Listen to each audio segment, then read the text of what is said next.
be a continuous learner. Don't be afraid to try new things. AI right now scares people. Play with it. It's fascinating. ChatGPT or whichever one you're interested in, it's phenomenal stuff. And just ask it random things, experiment and try new things, and surround yourself with interesting people. It's always sad for me when somebody says, this is my lane, and I stay in my lane. So just be a continuous learner and you'll always bring value. Welcome to Leadership, the podcast where leadership meets real-world insights. In each episode, you can eavesdrop on exclusive conversations with top thought leaders, best-selling authors, and experts in leadership, communication, relationships, culture, and everything else that shapes your effectiveness in the workplace and in your personal life. Leadership is here for you. Now, here's our host, himself a seasoned coach and best-selling author, Dr. Roger Dean Duncan. Hello, everyone. Welcome to Leadership. Let's talk about engagement. In this context, engagement is the degree to which people invest discretionary effort on the job. Engagement has been all the rage in business circles for years. Engaged employees are absorbed by and enthusiastic about their work. They have a sense of psychological ownership of the organization's purpose and success. The Gallup organization's Q12 survey has gathered data from tens of millions of people. The bad news is that engagement of U.S. employees is hovering at around 35%. This means that a troubling percentage of workers fall into the not engaged or actively disengaged categories. I sometimes wonder if double talk is part of the problem. Mind-numbing jargon can render good intentions meaningless. Think about it. How often have you heard or said something like this? Listen up, folks. We're here to touch base, circle the wagons, get our ducks in a row, and get everybody working on the same page. Let's make sure we pick the low-hanging fruit so we can leverage everyone's bandwidth. We're going to beat the competition only if we become game-changing paradigm shifters and go to the next level. Okay, that may be a bit of an exaggeration, or maybe not, but you get the idea. People are not inspired by double talk. They are not motivated by long strings of cliches, bereft of meaning or substance. They need specifics. They need examples. They need concrete models and illustrations. They need to know that the cause they serve matters, and they need to know that the role they play in it makes a difference and is appreciated. Those issues are at the heart of the work done for the past several decades by Chester Elton. Chester is an author of multiple best-selling books, including The Carrot Principle, All In, Leading with Gratitude, and Anxiety at Work. As a coach and business strategist, Chester has a client list that includes the biggest names in multiple industries, and his work has been featured by USA Today, CNN, Harvard Business Review, Inc., the New York Times, and many other media outlets, including my Forbes column. This guy clearly has a lot to say about the most pressing workplace issues of our day. Chester, welcome to Leadership. Roger, thanks for that wonderful introduction. I was trying to think of some clever double talk that I could throw in here, but I think you used every trite phrase I've ever heard. Well, unfortunately, and you have too, I've actually heard that string of cliches. No kidding. It is absolutely mind-numbing. Yeah. Well, now, for some people at least, culture is still a kind of invisible, hard-to-define concept, but you point out that a great culture, as you say, smacks you in the face with its concreteness. Can you give us a couple of examples? Yeah, sure. I love that question, because it is sometimes hard to define. You say, well, you know it when you see it. You know it when you feel it. Right. Which I think is very true, and you can walk into a retail store and you can just feel that the people that work there love working there and you're going to get great service. And you walk into another store and it's all you can do to get people to get off their phones and say, hey, can I help you? So, right. That's where, you do feel it and you do sense it. I will say, though, I've started working with this really remarkable restaurant chain down in Florida. It's called Pollo Tropical. And they've got these wonderful recipes and wonderful, chicken, and the coconut shrimp is to die for. And, they're not Chick-fil-A or some of the bigger ones, but they've got about 120, 130 restaurants, so good size. Yeah. And I've started to work with them, and I'll tell you, Roger, just the conference and bringing in the restaurant managers and assistant managers and stuff, you could tell they just liked being together. It was noisy. My gauge of a healthy culture is it noisy? And when the boss shows up, does it get quiet or does it get even more noisy? If the boss shows up and everybody shuts up, it says a lot. Yeah, right. And so it was interesting. So as I started to take a deeper dive and talk to the CFO and the COO and on, they didn't start out like that.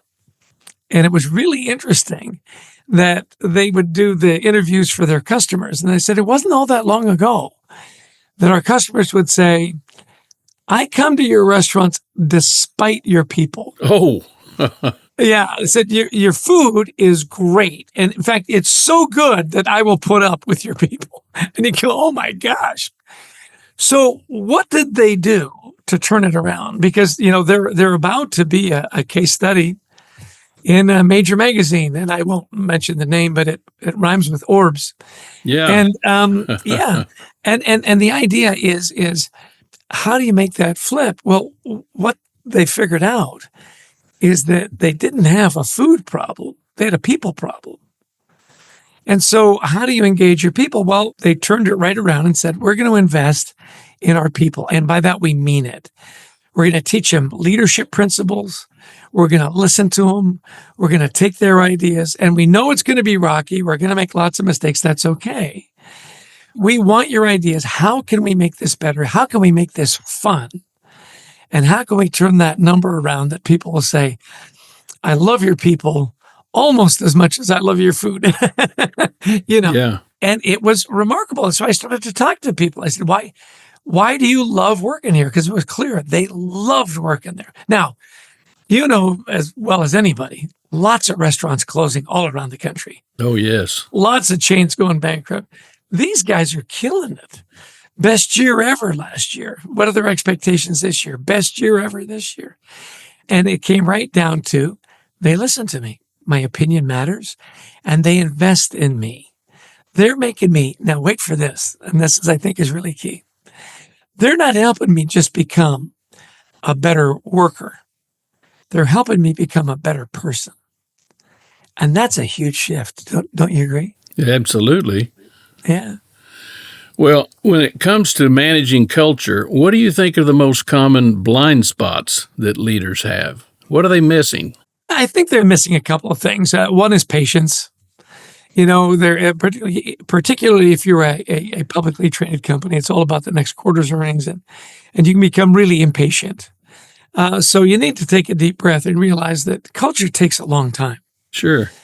People say, well, how do you develop these kind of important rituals and tokens that are so important to great cultures? I go, well, do it for 300 years. That'll help. Right. Which takes patience. The other thing, probably more than anything, is they've stopped listening. They've stopped listening to their line people. They've stopped listening to their customers. We've all worked at places where the product development was what we wanted the customers to buy, not necessarily what they needed. What the highest margin products were, not really what was the most useful product. Mm-hmm. And I think when you lose your patience and you stop listening to your people first and foremost, and then obviously as important as that is listening to your customers, you can lose your way pretty quickly. What do you think about that, Roger? What do you think the biggest problems are? I think listening is always key. I mean, the best leaders I've ever seen in organizations clearly listen to understand rather than listen to give orders and to rebut somebody's idea. And they make it safe for people to challenge the status quo. Absolutely. And I'm of the school of thought that you should have fun at work. No matter what your work is. I've done a lot of work in nuclear power stations where there's a certain risk. Let's just say there's a certain risk around nuclear power. The margin of error is virtually zero. But the best cultures in that environment are the cultures where people are having fun. That may seem a little strange. Have fun working at a nuclear power station? Yeah, you can have fun. You can enjoy your colleagues. You can enjoy being around your manager. You can enjoy the camaraderie that you have. And people are listening to each other, and they don't get all hung up about title and position.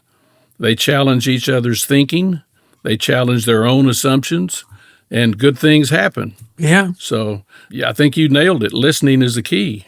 Yeah. Well, I'll tell you another thing you talk about having fun and building relationships.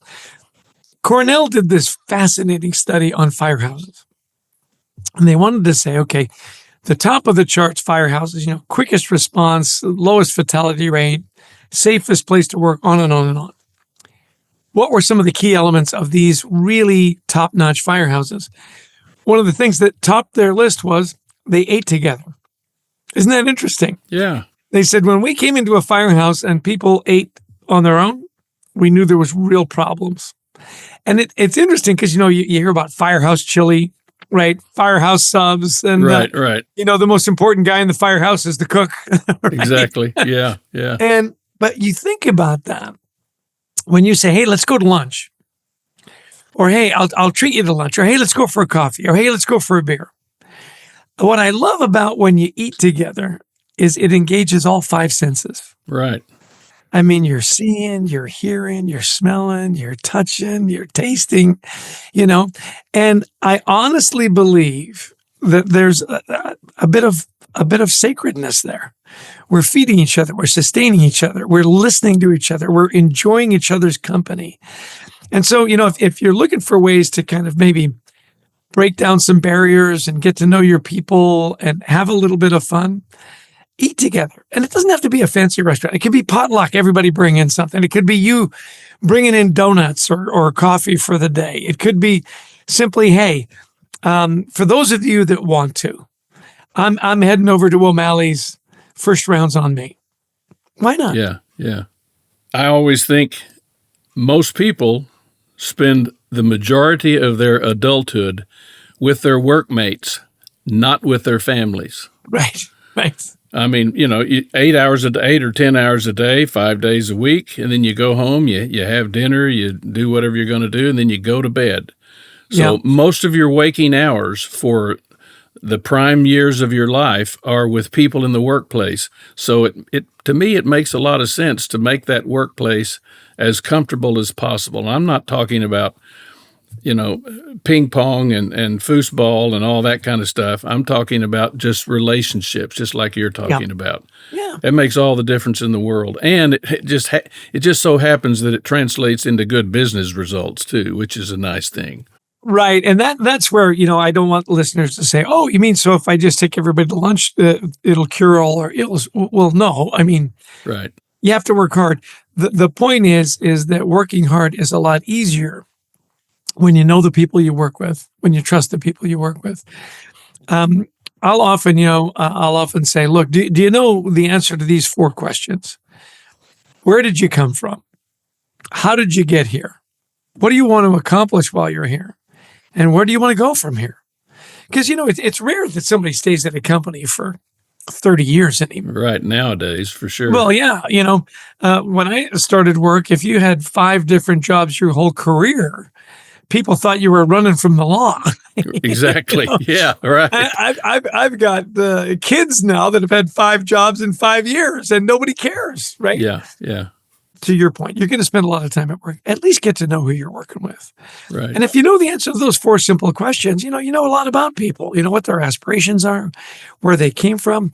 I was working with a young man, and a really interesting guy, and I said, hey, Tim, tell me a little bit about yourself. Where'd you come from? He goes, well, my family comes from Vietnam. I said, oh, that's really interesting. Well, tell me about your mom and dad. She said, oh, they were boat people. I said, what do you mean? He said, when Vietnam collapsed, my parents literally jumped on a raft and paddled out into the middle of nowhere and were saved by American sailors. And I went, what? Wow. I mean, my perception of this young man changed radically. And he was really studious and really, given to his profession and his education and the whole bit. And I thought, well, I get why now. I mean, being here, his parents being able to be here and have him be born here and grow up is a treasure, and then on and on. But knowing that one part of his story changed the way I looked at him forever. Sure. And you wouldn't have known that had you not engaged him in conversation. Exactly. Well, speaking of engagement, for many years, as you well know, business people have been talking about engagement. And most of us agree that it's a good thing, but true engagement seems to be kind of an elusive goal in most organizations. Why is that? Well, it's so funny. I joke with Adrian Kostick. He's my friend and business partner all the time. I said, we've been talking about engagement for 30 years, and it's been on a steady decline for 30 years. Right, So right. maybe if we stopped talking about it, it would get better. Maybe we're the problem. It's so interesting that I like the engagement. I think it's important. You should measure that. I think more than engagement, though, is you really need to go to the culture questions. How do people feel at work? You mentioned, do I feel safe at work? Do I feel like my voice is heard at work? And so on. And I think if you address those, I think when you go to engagement head on, you're missing all the important elements around that. Mm-hmm. Dear friend of mine just retired from WD-40 as their CEO. You might know him, Gary Ridge. Sure. Yeah, delightful. He's an Aussie living in San Diego. Life is good, right? I always joke with him. I grew up in Canada, and I joke with him. I said, the Aussies are like the Canadians of Asia. Nobody has problems with Aussies, or up until recently, anyway, Canadians. Anyway, the point is, he created a culture, that was a ton of fun, because Gary's fun. Who doesn't want to hang out with Gary Ridge, right? Right. The philosophy around his business, though, and WD-40, I mean, everybody's got a can, right? It's the blue and yellow can with the red cap on top. You're right. He says, we made it very safe to innovate. He said, we don't have mistakes at WD-40. We have learning moments. So he created this culture of curiosity and experimentation without fear of failure. Now, it has its limits. If you're making the same mistake over and over again, that's a different conversation. If you're not learning, right? Yeah, if you're not learning, then we got to have a different little chat. The point is, though, is he said, I want you to be curious. I want you to be continually learning and sharing. What are you learning? The WD-40 stands for water displacement 40th formula. Right. And he says, did we make 39 mistakes? I said, no, like Edison would say, I found 10,000 ways that it didn't work. Right. They were all steps to the one that did. Exactly. They have just a 2-story headquarters, and the steps from the first to the second floor, they've written all the formulas that didn't work. Oh. Isn't that great? Yeah. Here's a reminder that you're going to try a bunch of stuff, and you know what? Most of it's not going to work. And that's okay. As long as you're learning something and I love the old Hank Stram, the sound clip. Let's keep matriculating the ball down the field, boys. Let's keep matriculating the ball, as long as you're moving forward. That's great. Kansas City Chiefs. That's a throwback. So what are some of the most effective things that leaders can do to model commitment to the organization's mission and values? How can they model that themselves? Well, I mean, that's the word, right? You've got to model it. You've got to live it. Nobody's going to pay attention if you say it, but don't live it. And I think the important thing is to make sure you're calling it out. What is the mission and vision? What are your values? And do you talk about it? One of the great leaders that we got a chance to interview was Ken Chenault. He just retired from American Express. And he was a remarkable leader.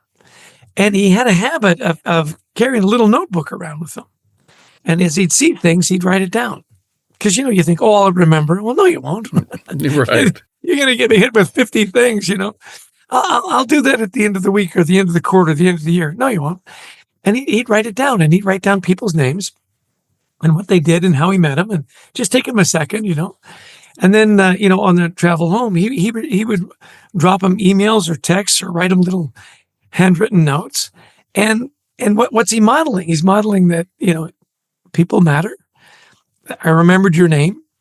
Thanks for the great idea. You're doing a great job.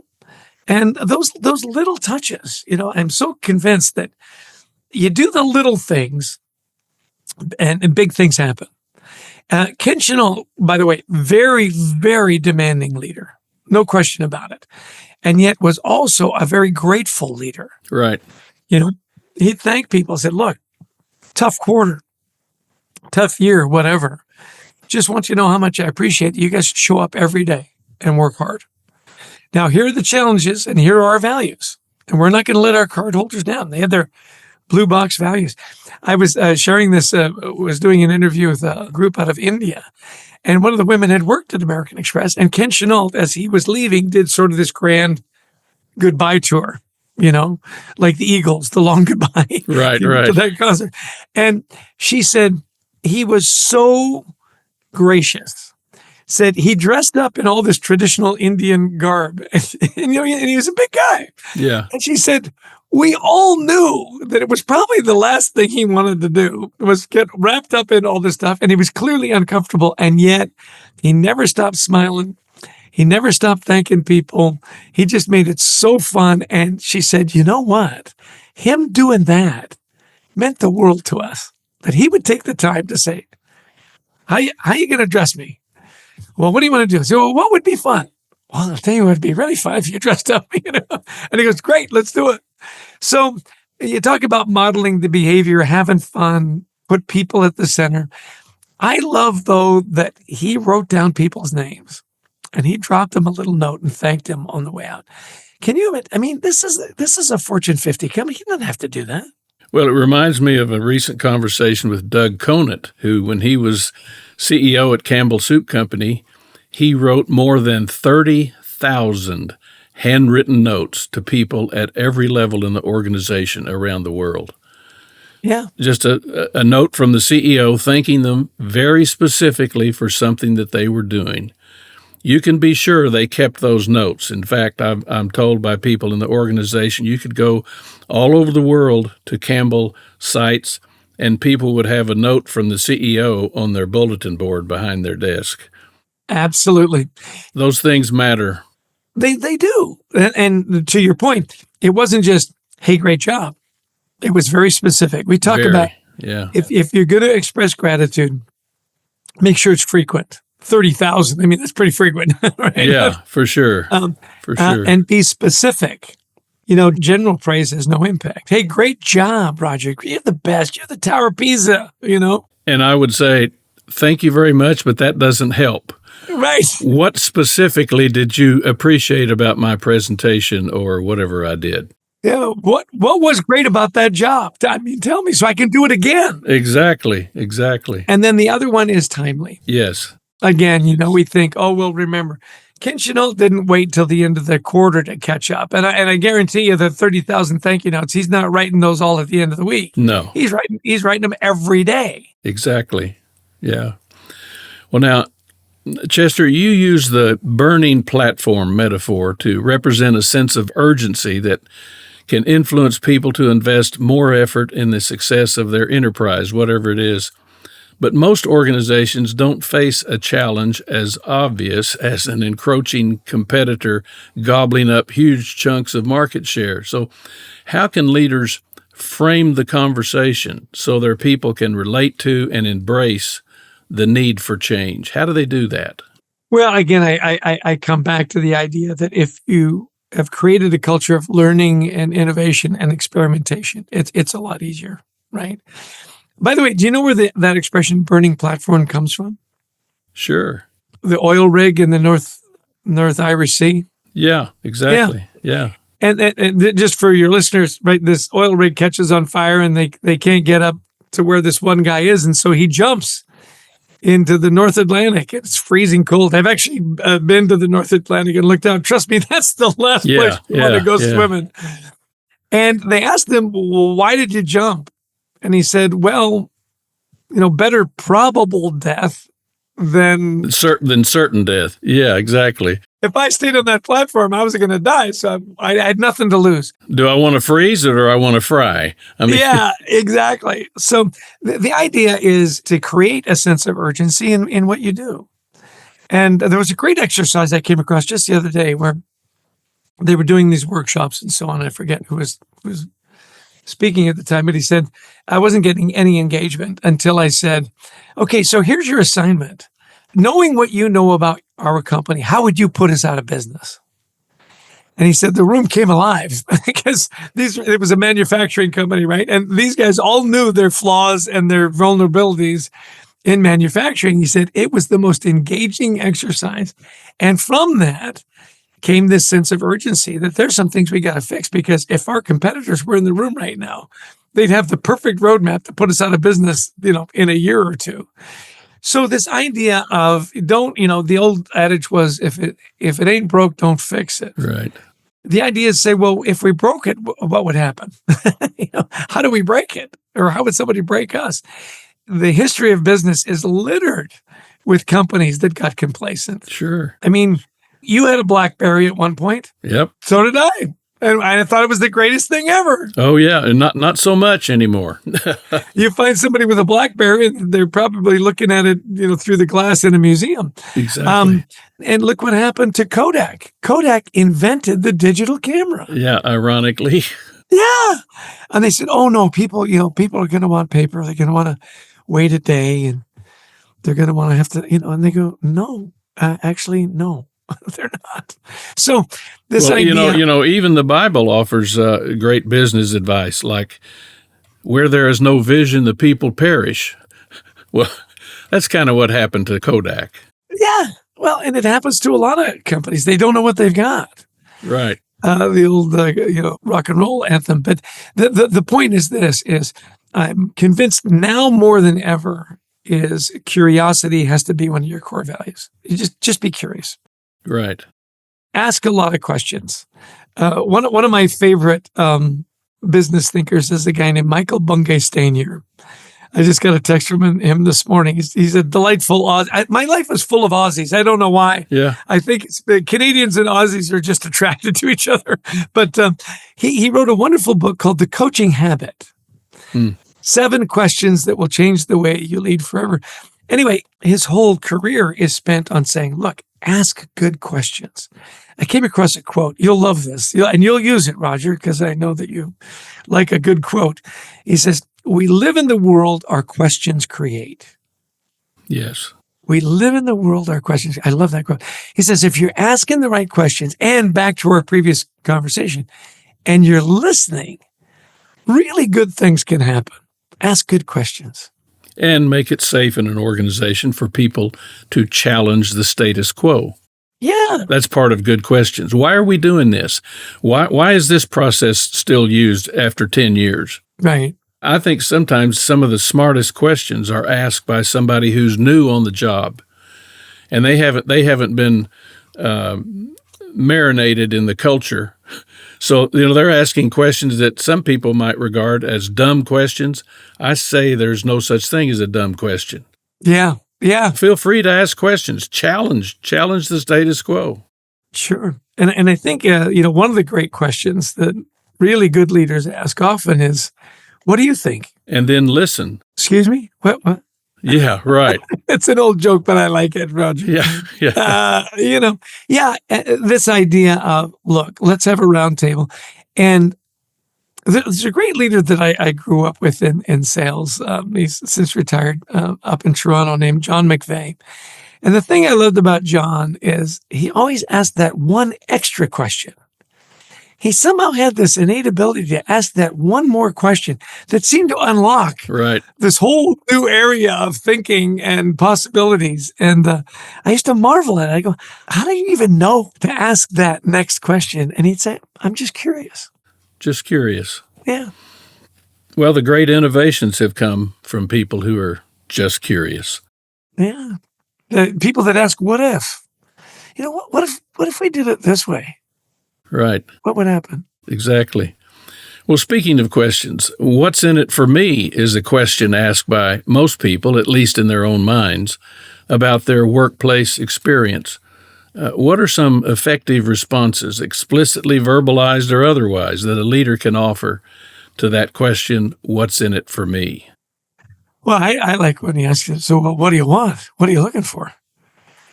I mean, what is it that you want? Great leader that I've had the pleasure to know for a long time is a guy named Scott O'Neill. And I first met Scott. He was working at the NBA. He was in charge of all the season ticket holders. And then he went to Madison Square Garden and then on and on. He's had a wonderful career in sports and entertainment. He's currently the CEO of Live Golf, which I think is a fascinating job, all the Saudi money and so on. And he had a great way of asking people what they wanted from the job. And he said, ask them, where do you see yourself in 3 to 5 years? I think that's a great question.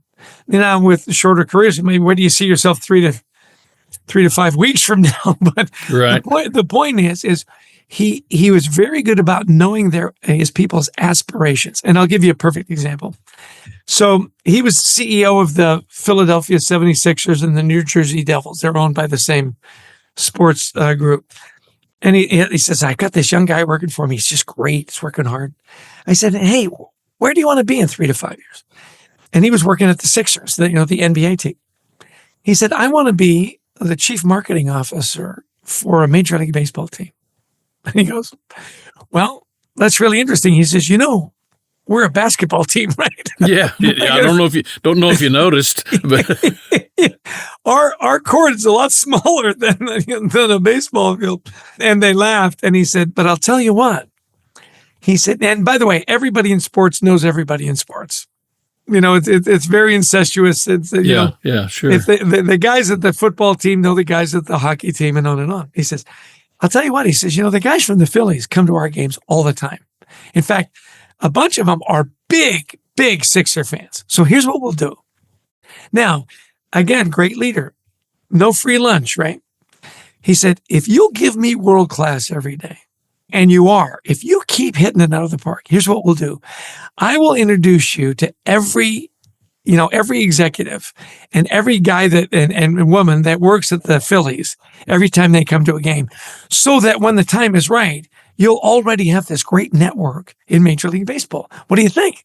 Yeah. Well, who says no to that? Right. Now, he went on, and this is my favorite part of the story. I said, so is that common? He goes, well, every now and again you get a curveball.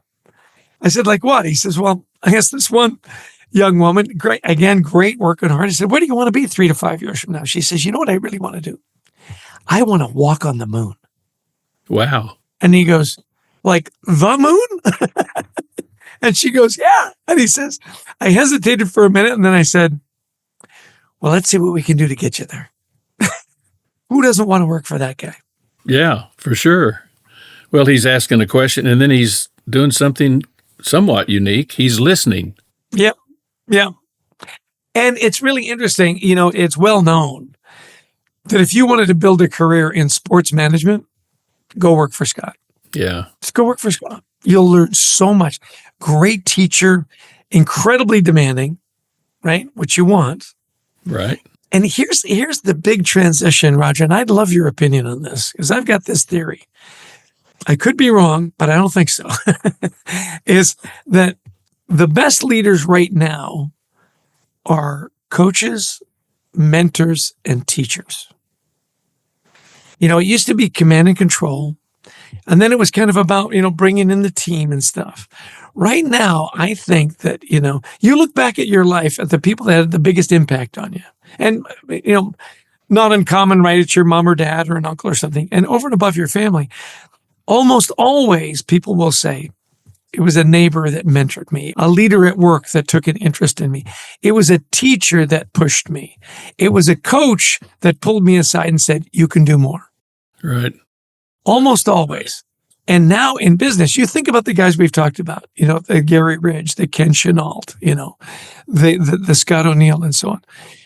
They were beloved because they developed people. They asked them their opinion. They mentored them. They educated them. They coached them up. And so if you're early in your leadership journey and you're listening to this podcast, think about how can I become a better teacher, mentor, and coach? And I guarantee you're going to have, not only will it be a successful career, it'll be a really enjoyable career. Because the legacy of a great leader is how many other great leaders did you produce? Exactly. That's one of the primary responsibilities of a leader. Yeah. To train up more leaders, not followers. Exactly. Hey there, Leadership listeners. We have something special for you. As a thank you for tuning in, we're offering you a free copy of Roger Dean Duncan's award-winning best-selling book, Change Friendly Leadership. In this book, you'll discover a proven framework for leading change that people will actually buy into, without all the stress and resistance that often stand in the way. You'll also learn powerful strategies to improve relationships both at work and at home, creating a healthier, more productive environment for everyone. To claim your free copy, just head over to changefriendly.com. Don't miss out on this opportunity to transform your good intentions into great performance. Again, grab your free copy of this best-selling book at changefriendly.com. Now, you asked about my opinion on command and control, etc. I think command and control is appropriate if the situation is like this. The building is on fire and you walk into a meeting and people are unaware of the fire. You don't say, there's a little smoke you might notice. How do you feel about, being burned? You don't say that. You say, get up, leave your stuff on the table, get out this door right now. So that's command and control. It would be appropriate. But in most instances, it's not. Now, I go back to the nuclear industry. I've done a lot of work in the nuclear industry at about 40 different nuclear stations. And many of the leaders there are former Navy people. In fact, in the nuclear industry, if a company owns several nuclear sites, they refer to them as a fleet. Oh, wow. I didn't know that. Because many of their leaders have Navy backgrounds. Well, the very best leaders that I've observed in the nuclear industry are former Navy people, but they don't use command and control. They listen to their people and they engage them. They don't just give orders. They explain why, and they listen carefully and create that psychological safety, and they're great leaders. And those who think they're still in the Navy and they expect people to click their heels and salute and not ask any questions, they're the ones who have problems. So we get back to this listening. It may sound like we're repetitive, and we are, because it is so critical to make it safe for people to engage you in a conversation about what's going to work and what's not going to work here. Yeah, I agree 100%. Had an interesting conversation with a guy named Curtis Martin. I don't know if that name rings a bell for you. No. He's the number 5 on the all-time rushing list for the NFL running backs. Played for the New York Jets and a short stint with the New England Patriots. So he's having this conversation about how do you get to greatness? What are the keys to greatness? And it was interesting. So we had a choice, right? He said, is it a great coach? Is it a great team? Is it repetition? Is it natural ability? What is it? And people say, well, you got to have natural ability. I'd probably pick that. Or, if you don't have a good coach, a lot of potential goes unrealized, right? Right. And on and on. Said, so Curtis, what is it? He goes, it's reps. He says, it's reps. You talk about 30,000 thank you notes. It's reps. He said, it's all about, in fact, I'm convinced that at some point he's going to write a book and it's just going to be called Reps. He said, we spend so much time going over every inch of every play. And then we run it and run it and run it and run it and run it and run it. And then when we think we've got it, we run it again. And I thought, that's an interesting area that sometimes we overlook, is get in your reps. Like, you want to be a great leader. Well, 30,000 thank you notes. How does it start? Well, you start with one. Right. Right. You want a culture of learning. Say, okay, well, create learning moments. Like, WD-40. Let's take a look at those mistakes and let's dissect them. Let's do we got to interview some guys from the Thunderbirds, and the debrief after they practice is where, to your point, there's no titles, there's no hierarchy. It's just who did what, how can we do it better, where did we miss, and they want to know, what did we learn? You got to get in your reps. Right. And it's so interesting that sometimes we think, oh, well, I'll listen to a podcast or I'll go to a workshop and I'm good. No. Right. No. It's not like a vaccination. I mean, just, I got my shot, I'm fine. You still need to take care of yourself. It's like the old joke. We lived in Brooklyn for years, and the old joke was, how do you get to Carnegie Hall? Practice, practice, practice. Yeah. Exactly. Now, Chester, you recommend that in the interest of strengthening customer loyalty, leaders should allow key employees to disrupt and innovate. Can you give us some examples of what that looks like? Well, sure. Again, we talk about, is there a better way to do this? How can we look at a better way? Really interesting case study that I got a chance to learn about with Pepsi Bottling Company, which is now just Pepsi. They separate groups and they brought them back together. Right. And they were looking at ways of, saving waste and recycling and, because plastic bottles, right? Everybody's worried about plastic and the environment and water and so on. They said, what can we do? What can we do? What can we do?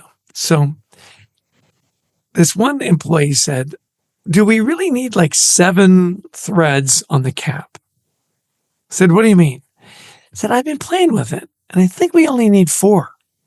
And it still seals and it's still safe and it still meets all the requirement. And if we can save 3 threads on every bottle, and we're talking millions of bottles, right? It adds up. It adds up. And so they called it the Stump Project. And so it's really interesting. Like sometimes you come to bottles and go, hey, that's thin little cap. Yeah. And it was lying down. My favorite disruption story is Amazon Prime. Do you know the story behind Amazon Prime? I have a feeling you're going to share it with me. Well, okay. It was a warehouse guy. They were doing all this stuff and, and they're charging this and charging that. And do you want it overnight? And there was all these variables in the whole bit. And the guy said, what if we just charge people a flat fee for the year?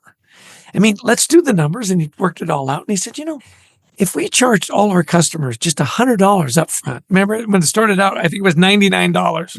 Right. It'll cover all the shipping, and actually we'll make a few bucks.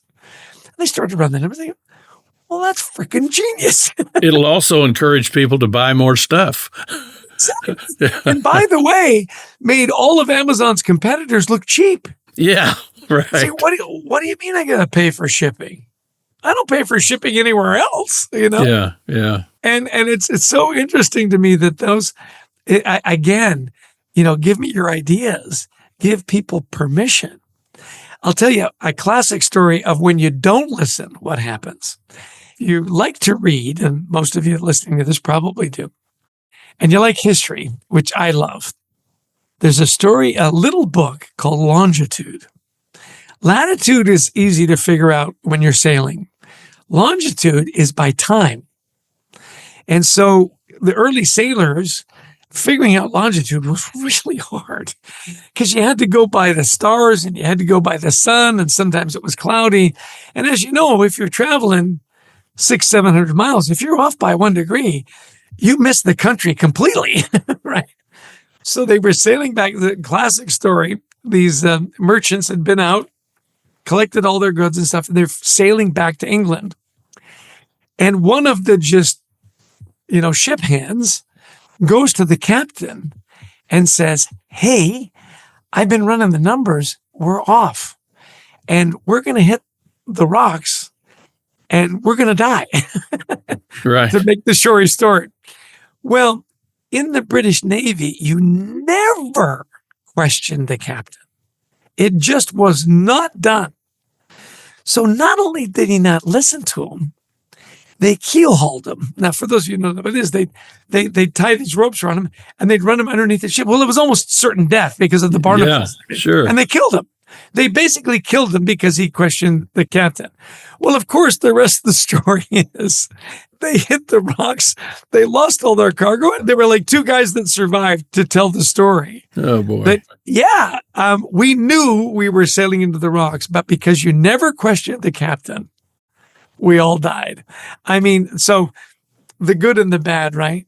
Unless you give people permission to disrupt, you're going to flourish if you listen. Your odds of dying go way up. And of course, my favorite case study of this of all time is Blockbuster Video. Oh, yes. They were, do you know at their height, they were opening a new Blockbuster store every 17 hours. Oh, boy. Every 17 hours. And Netflix pitched them. And they said, no way. People love coming. Yeah, they just blew them off.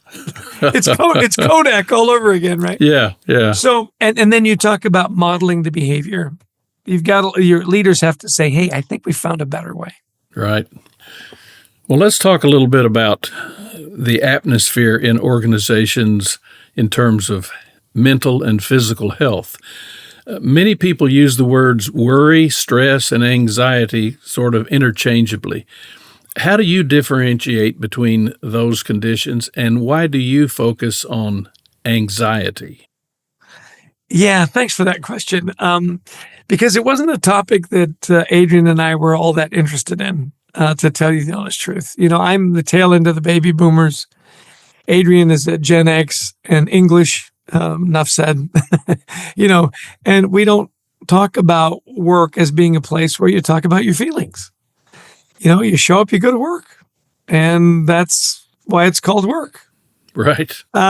We were challenged by Adrian's son, Anthony, who said, look, you guys talk about culture all the time. Do you ever talk about mental health? We looked at him and went, no. He goes, well, why not? I said, well, it's just not our generation. He said, well, you oldies need to figure it out because my generation now, Tony, brilliant, great kid. I've known him since he was like 6 years old. He's a millennial and he's very, very in tune with work-life balance and his emotions and the whole bit. He said, my generation, when we ask each other, how are you doing? What we mean is, how are you managing your mental health? And we said, you got to be kidding me. He said, take a look, see what you think. And the numbers are shocking, right? It's very much a generational difference. Because, the solution for you and for me growing up was, well, just suck it up. Right. Or how about this one? Why don't you just calm down? Right. And my favorite quote is, never in the history of calming down has anybody ever calmed down by being told to calm down. Exactly. Right. For sure. Your kids, calm down. The yelling helps, Sometimes they used to tell me, well, I'm not calmed up, Yeah, there you go. There you go. Well, so it was interesting as we looked at it, there definitely was generational gaps. There was no question about it. The other thing is you talk about worry. Well, worry is I'm worried about the future, right? I'm worried about, that's anxiety. What's going to happen? What could possibly happen? Depression is worrying about the past because you can't change it. You think, what if I had just, right. We've gone through some tragedies in our community where people have taken their own lives. There's that niggling question that says, if I just asked them out to lunch, if I'd just been more aware, if I maybe things would have changed, which of course you can't. So you say, okay, if anxiety is worrying about the future and depression is worrying about the past, how do we manage our anxieties? And by the way, a little bit of anxiety is a good thing. I'm getting ready for this podcast and I'm reading all the prep and everything. And I think if you're not a little anxious, you probably don't care. Sure. Right. It's the anxiety that we talk about is debilitating. Right. Where it gets to the point where you're so worried about the day, you're so worried about what might happen. It's all you can do to get out of bed. It's all you can do to, get to the shower. That's the anxiety we talk about. So what other early warning signs do you see that anxiety is becoming a serious problem for somebody in the workplace? Yeah, great question. And that is paying attention. Okay. You look for changes in behavior. Somebody who's always participating all of a sudden pulls back. Somebody who's never late starts showing up late. Somebody whose work is always top-notch now is the grade or two below. And what's really interesting is you can't come head on to this one. You can't say, hey, I listened to this podcast with Roger and this guy named Chester, and they talk about anxiety. And I got to tell you, I think you check all the boxes. Right. you are definitely anxious, aren't you? The thing is, if you're paying attention and you see things that just are out of character, that's when you have an opportunity. Now, we talked to a lot of counselors and whatnot and said, well, if you can't come head on at it, how do you start the conversation? And they said, start the conversation. And this is where words matter, right? With, I noticed. Isn't that interesting? Yes. I noticed, Roger, that it's been really hard for you to get to work on time. I was wondering if we could just chat about that. Because your brain translates words. Sure. And when you say, I noticed, it gets translated to, I care. And if I think my boss cares about me, I'm more likely to open up. Does that resonate with you, Roger? Absolutely. Absolutely. And that conversation needs to be preceded by a lot of other conversations that lay the groundwork for your understanding that your manager really does care about you as a human being, not just a cog in the machine at the organization. Yeah, no question. And again, traditions of safety and innovation, it takes time. Be patient.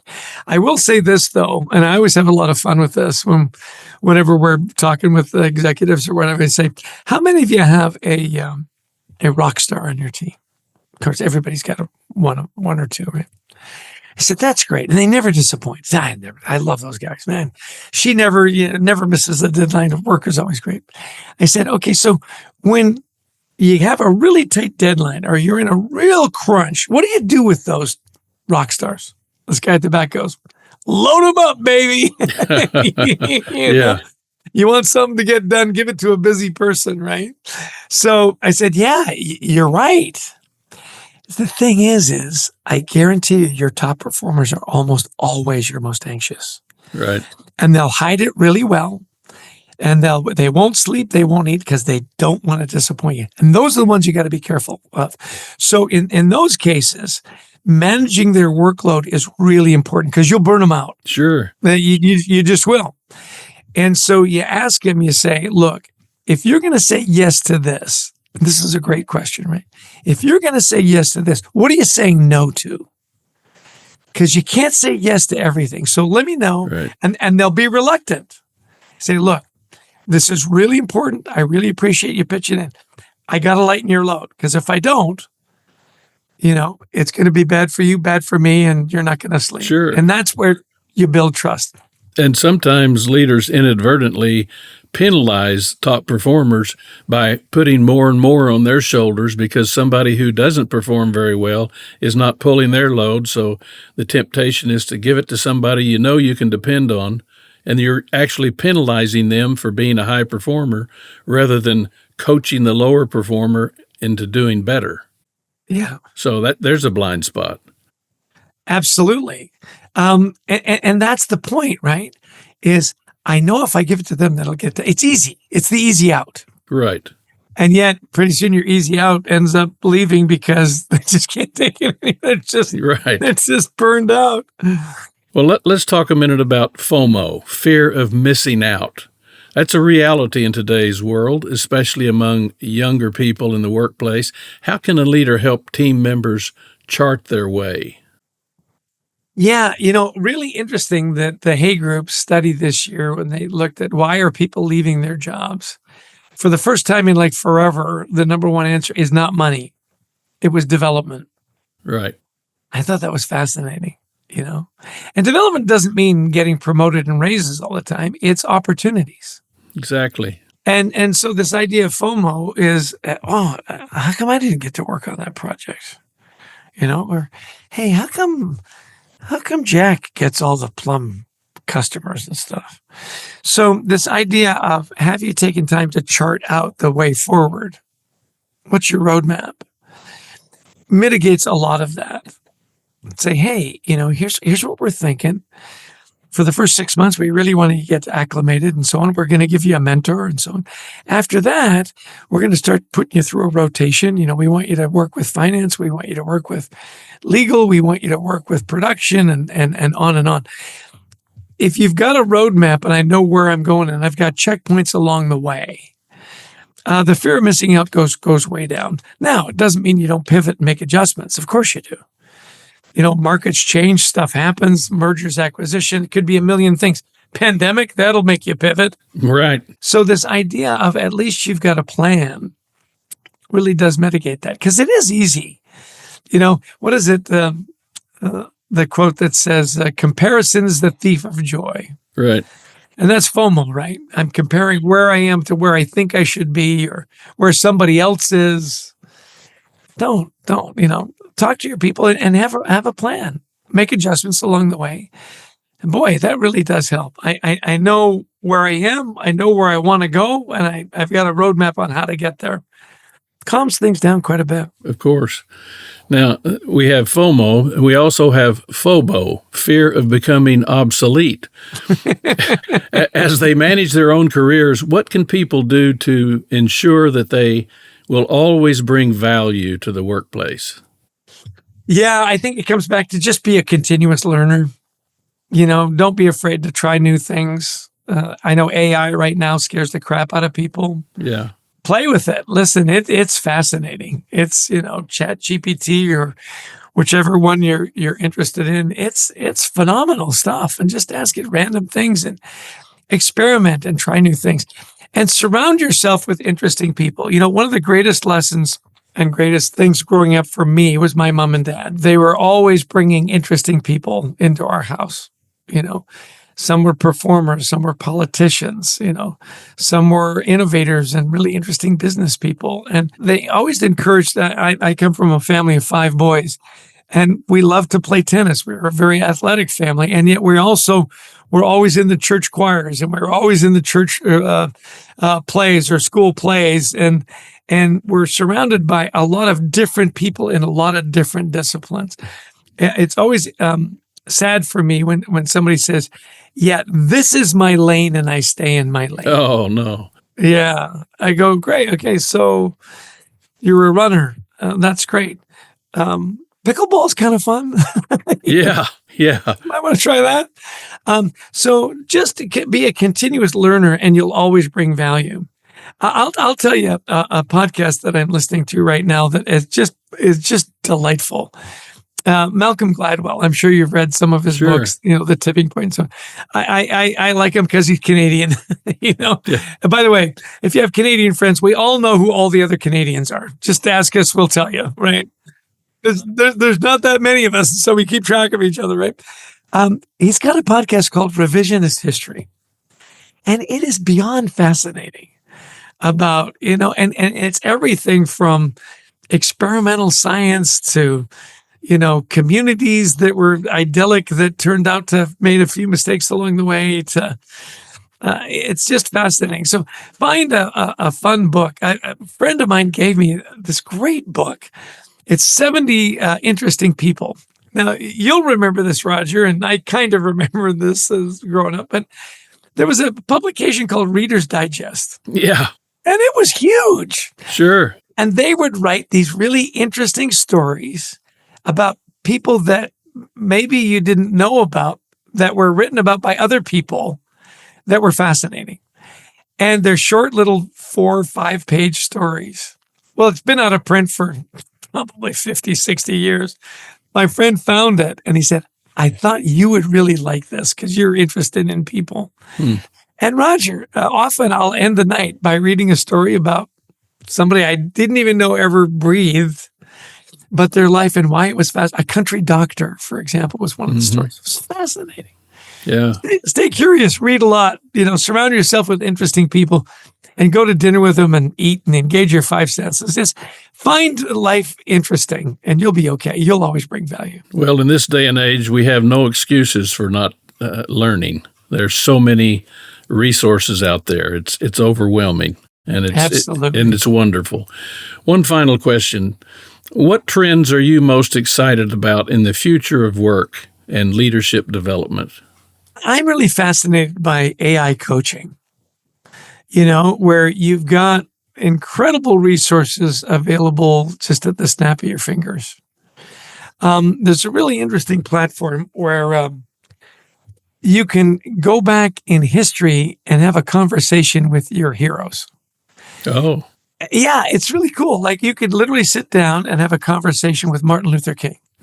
You could have a conversation with Abraham Lincoln.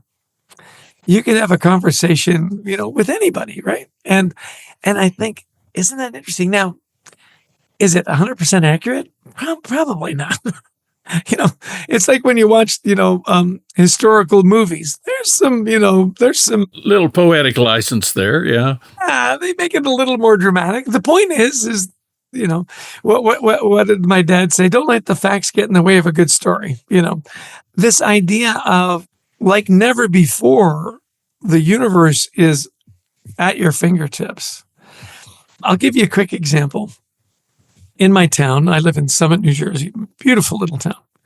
And I'm on the Interfaith Council. It's a real churchy little town. There's lots of, synagogues and Catholic and Episcopal, you name it, there's a church. Baha'i, Anyway, we decided we would have this evening of choirs, which I thought was brilliant.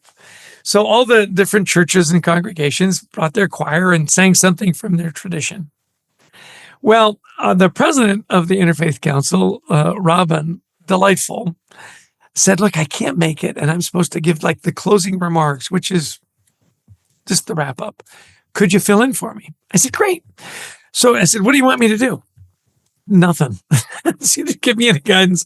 So I get there and I go and talk to the choristers and stuff. It's, Central Presbyterian Church. And I said, how do you want me to wrap up? She goes, just thank people for coming. Tell them we got snacks in the back and get home safe. And I thought, well, that doesn't sound very good, So I started to write some things down. I thought, I'm going to go to ChatGPT. And I put it in. I said, hey, it's these choirs. If they're from all different denominations, it's this little town in New Jersey, blah, blah, blah. Give it a couple hours. How would you say goodbye and, make it fun? And then just for fun, I put it in the voice of Chester Elton. Really? Yeah, just so it would sound like me. Yeah. So I get up and really all I'm supposed to say is, hey, thanks for coming, see you. And it went something like this. It said, well, thank you so much for coming. What a beautiful sight and what beautiful sounds. It wasn't just the sounds of choirs from different congregations. It was the sound of community, of faith, of hope, of friendship. And as we bask in this beautiful moment, as we've come together as a community, here's a challenge for you. Take it home. Take it home to your families, to your neighborhoods, to your houses of worship. And let's make, in a world where there's so much that divides us, the music and our faith and our community brought us together. And isn't that a beautiful thing? Have a wonderful night. Go home safe. Can I get an amen? Yeah. Well, thank you, ChatGPT. Yeah. Yeah. And the guy comes up and he goes, that was beautiful. And of course, being who I am, I said, yeah, just something off the top of my head. Yeah, right. Well, Chester Elton, thank you so much for joining us on Leadership. It's clear why you're one of today's most influential voices in workplace trends. The work that you do to help individuals and organizations successfully navigate workplace challenges will have a positive impact for generations to come. So I say bravo. For those of you who would like to know more about Chester and his work, go to chesterelton.com. That's chesterelton.com. And to grab a free copy of my book, Change Friendly Leadership, go to changefriendly.com. That's changefriendly.com.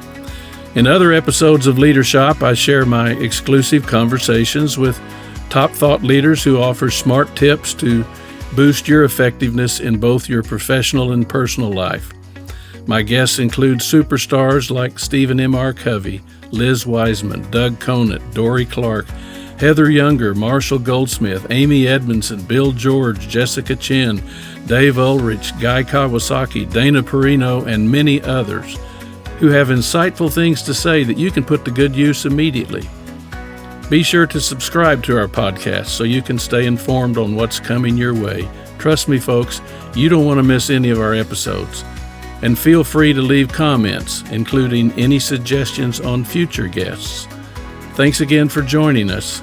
Until next time, stay safe, be happy, and spread good cheer wherever you go. For Leadership, I'm Roger Dean Duncan.